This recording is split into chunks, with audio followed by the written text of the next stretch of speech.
C'est un partenariat bénéfique aux yeux des partenaires. Le gouvernement congolais va recevoir un financement de 15 millions de dollars pour renforcer le système éducatif congolais. Un autre appui s'élève à 11 millions afin de réaliser les stratégies nationales pour l'éducation. Au projet de la Banque mondiale qui vise en fait à renforcer les compétences de l'apprenant à travers des formations et tout ce qui concerne également l'amélioration de la politique enseignante. C'est un premier élément. Le second élément vise en fait à sécuriser un financement d'11 millions de dollars qui va dépendre de la définition d'une réforme, d'une priorité gouvernementale dans les prochains mois et dans les prochaines semaines, afin d'identifier des activités qui viendront concourir à la réalisation de cette priorité gouvernementale qui doit être issue de la stratégie nationale pour l'éducation ainsi que des conclusions des récents États généraux pour l'éducation.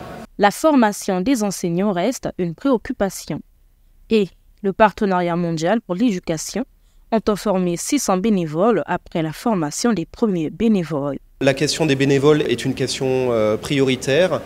On appuie déjà la formation des enseignants dans le programme en cours.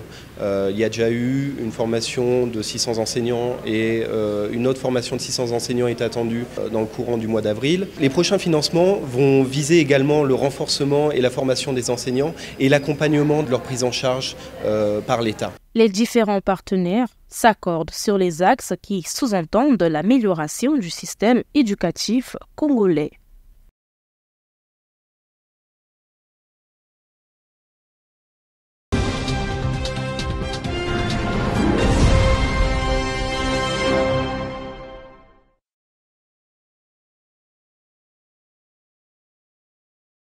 Cette conférence de philosophie, la première du genre, sur les dissertations enjeux et perspectives, va doter ses élèves des classes de première du lycée d'excellence conventionné de la Révolution en rudiments nécessaires, lesquels permettront à ces futurs candidats de différencier les techniques de la dissertation philosophique selon les programmes français et congolais. Nous avons cru à bon aloi de distinguer les deux dissertations pour permettre à l'élève de mieux assimiler les deux méthodologies. La grande différence est sur la liberté d'expression.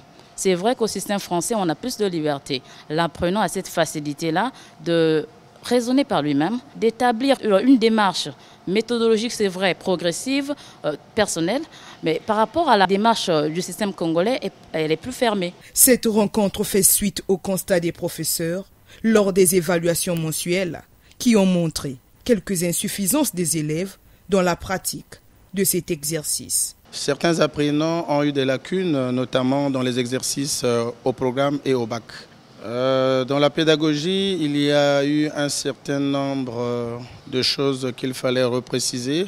En première, nous avons les premières parties des épreuves anticipées du bac français. Confortés, ces élèves s'expriment. Ce que j'ai pu retenir de cette conférence, c'est que ça nous apprend à avoir des pensées progressives et puis à construire des pas dans notre vie et surtout à beaucoup écrire parce que ça va nous accompagner tout au long de notre vie jusqu'à l'université. À la sortie de cette conférence, j'ai appris beaucoup et je pense pouvoir au moins appliquer l'essentiel. À la fin de cette conférence, ces élèves sous la conduite de leur directeur de la pédagogie ont visité la première chaîne éducative du Congo, EAD TV.